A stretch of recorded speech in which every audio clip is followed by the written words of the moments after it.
Assalamualaikum warahmatullahi wabarakatuh. Perkenalkan, saya Nurul Hairudisa, NIM 4114200017.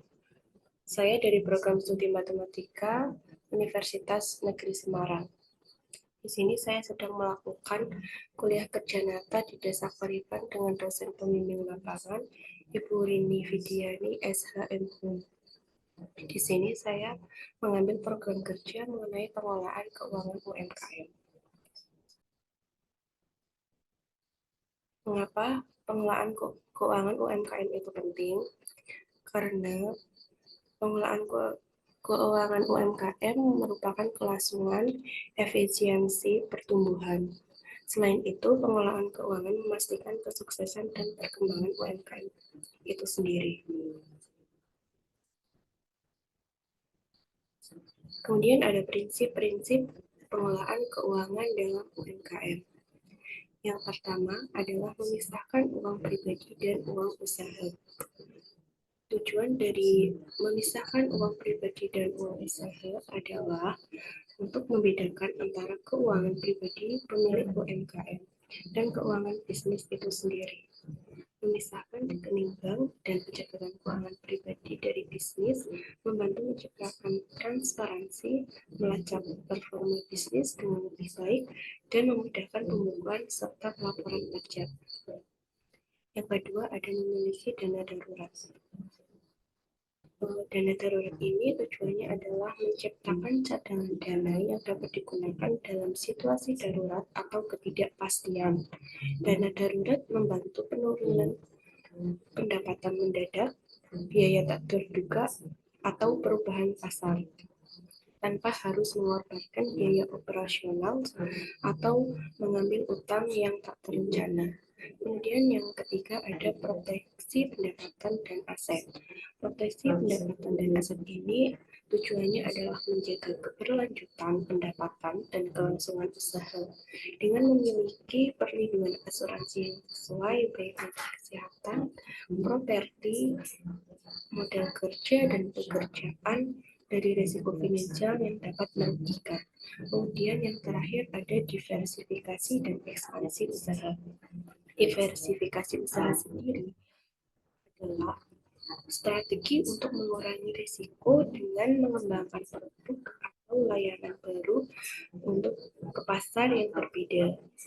Contohnya adalah UKM tekstil yang memperluas lini produknya dari pakaian menjadi sebuah aksesoris. Kemudian untuk ekspansi usaha sendiri adalah upaya untuk meningkatkan skala atau cakupan bisnis seperti memperluas operasional produk atau pasar. Contohnya seperti sebuah restoran yang membuka cabang atau menambahkan menu untuk menjangkau pelanggan yang lebih luas. Kemudian ada beberapa aspek pengelolaan mengenai keuangan UMKM.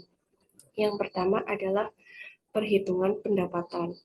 Perhitungan pendapatan ini memiliki rumus harga jual dikalikan dengan jumlah unit terjual. Misalkan UMKM menjual produk sablon dengan harga 10.000 per barang dan berhasil menjual 1.000 potong dalam sebulan. Maka hasil dari pendapatannya adalah jumlah unit terjual 1.000 dikalikan dengan harga jual 10.000. Kemudian ada analisis laba rugi.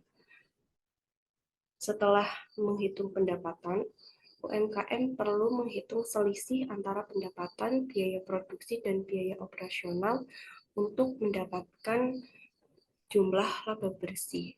Kemudian yang ketiga ada manajemen persediaan.